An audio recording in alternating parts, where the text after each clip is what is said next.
We are excited to announce the launch of our official AnimeUproar website at AnimeUproar.com. We're kicking things off with the OPAF collection created by pro manga artist Kuzomari, featuring such overpowered designs as Eins Ulgon, the world is yours, Harem King Deku, gotta smash 'em all, the Sin of Pride Escanor, praise the sun, and the Beast Titan in full beast mode. Visit AnimeUproar.com or click the link in the description. Thank you.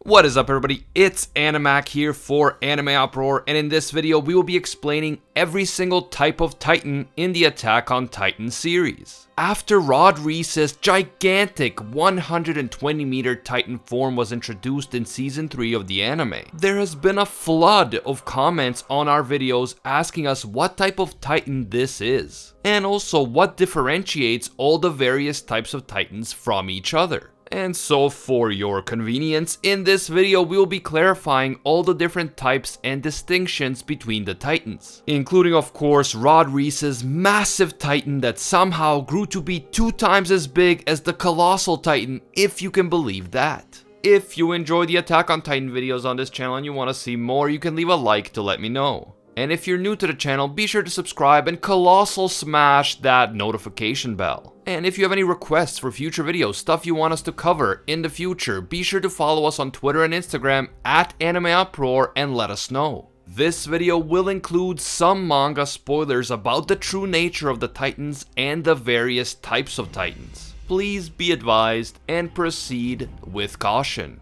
Starting things off with pure Titans. Normally between 3 meters and 15 meters in height, pure Titans are also known as mindless Titans because of their behavior. Pure Titans are the most common type of Titan, and they will mindlessly attack the nearest human in an attempt to devour them. We know that Titans don't need to eat humans to survive. Titans appear to use some form of photosynthesis in order to convert sunlight into energy. And the only time that we see Titans run out of energy is when they are deprived of sunlight for a long period of time. In line with the fact that Titans don't need to eat to survive, they do not have a working digestive tract. Once their stomach fills with human flesh that they consumed, Titans simply regurgitate the contents and look for more humans to consume. It is believed that the reason that Titans eat humans is the fact that they are hoping to turn back into humans themselves by consuming a human who is a Titan shifter, as was of course the case with Ymir from the 104th Training Corps. She turned back into a human after 60 years of roaming around as a mindless Titan after consuming Marcel, who was the possessor of the Jaw Titan power at the time. As a result, Ymir turned back into a human and became the possessor of the Jaw Titan and a Titan shifter herself, but more about Titan shifters later. All people who belong to the ethnic group known as the Subjects of Ymir or Eldians can be turned into mindless Titans if they are injected with Titan spinal fluid. Members of other ethnic groups are not affected. Like all other Titans, pure Titans have the ability to quickly regenerate their bodies and heal even the most serious wounds. The only way to kill them is to cut the nape of the neck, thereby destroying the central nervous system of the Titan. Next up are the Wall Titans. The Wall Titans are massive Titans who resemble the Colossal Titan in both size and appearance. These Titans have the ability to harden their bodies, and they are currently dispersed throughout the 3 walls, and they are effectively making up the inner core of the walls. These Wall Titans are said to have been created by King Karl Fritz as a way to keep outsiders from interfering into the affairs of the isolated walled-off kingdom. According to legend, Karl Fritz used the power of the founding Titan to create tens of millions of these Wall Titans, and he then used them to build the walls. Due to the fact that these Titans are currently hidden away from sunlight, they are dormant and inactive. But if the walls are destroyed and sunlight shines on the Titans, they could snap to life and potentially level the entire Earth. I mean, just imagine millions of colossal Titans roaming around, destroying everything before them. However, it is important to note that some sources like Rikao Yanagita's book about the science of Attack on Titans suggest that for all 3 walls to be filled with colossal Titans, less than 1 million Titans would be needed, not tens of millions. To be honest, less than 1,000,000 is a much more realistic number, especially if we consider that unless the founding Titan has another way to make Titans that we still don't know about, each of these tens of millions of wall Titans would have to have been a human being before becoming a Titan. The idea that Karl Fritz sacrificed tens of millions of people to create the walls is less likely than the idea that he used less than 1,000,000.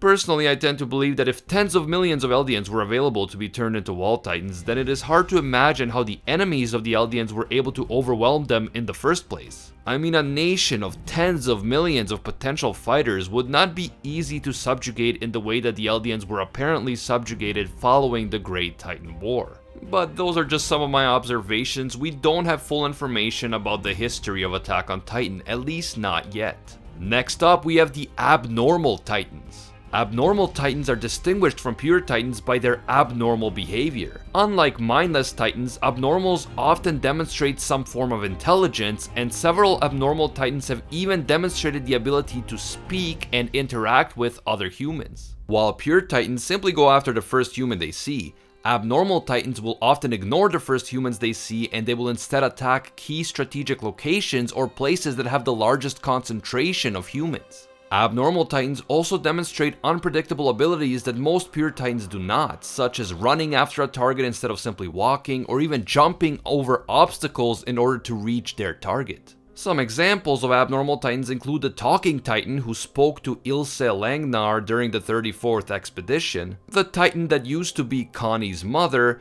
and of course the infamous Smiling Titan. Now let's talk a bit about Rod Reiss's 120-meter Titan.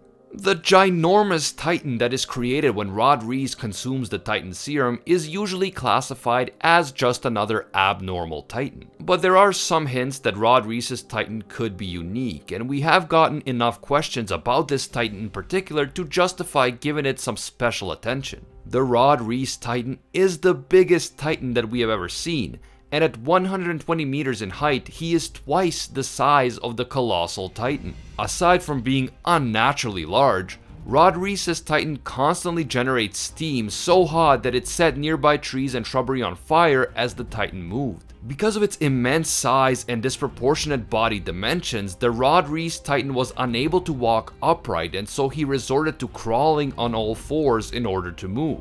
But is Rod Reiss's Titan just another abnormal who happened to grow unusually large by coincidence, or is there more to this Titan?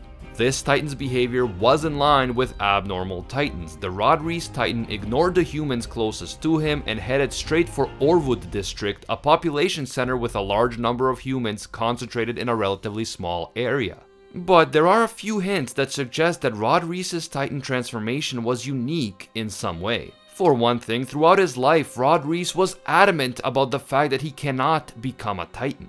He didn't say that he didn't want to, he implied that he couldn't, as if he knew that something would go horribly wrong if he did. Now maybe Rod Reiss was just scared, and that's the only reason why he wouldn't become a Titan and why he kept pressuring other members of his family to inherit the founding Titan power. But there is also the matter of Rod Reiss's death. We know that in the case of pure and abnormal Titans, the nape of the Titan's neck contains only the spine of the human who had turned into that particular Titan. The rest of the body disintegrates or blends with the Titan flesh, and only the spine remains. But once this spine is severed, the Titan dies. However, if we look back to the scene in which Historia deals the final blow to Rod Reiss's Titan, we see that Rod Reiss's entire body appears to be still intact inside the Titan. As Historia cuts through the nape of the gigantic Titan's neck, we appear to see Rod Reiss in the flesh and not just his spine. As far as we know right now, the only type of Titan inside of which the human body stays intact and doesn't disintegrate is a Titan shifter. So if Rod Reiss's body remained whole inside the Titan's nape instead of disintegrating, this would suggest that Rod Reiss's Titan was not just a regular abnormal Titan, but maybe some type of quasi-shifter. Part shifter, part abnormal, or something along those lines. There is also another odd discrepancy with the Rod Reiss Titan. In the moment that she kills him, Historia appears to see some of Rod Reiss's memories. And because of this, she appears to understand some of Rod's true feelings towards her and his family. Now, this is not something that we see when a pure Titan or an abnormal Titan are killed, so this brief incident stuck out in my mind as well. It could be that Rod Reiss's strange transformation is a result of the fact that he did not inject himself with the Titan serum properly and simply licked it off the ground. Or it could be the result of the fact that Rod Reiss has royal blood, or some combination of the two. At any rate, although Rod Reiss's 120-meter Titan is officially classified as an abnormal, there are some inconsistencies there, some features that this Titan exhibits that don't quite fit our definition of an abnormal Titan. Since we don't know for sure, I want to ask you guys to give me your thoughts down in the comments. Do you think that Rod Reiss's Titan is just an abnormal Titan that happened to grow unusually big? Or do you think that this Titan was some sort of strange mix between an abnormal and a Titan shifter? Let me know down below, I'd love to get a good discussion going.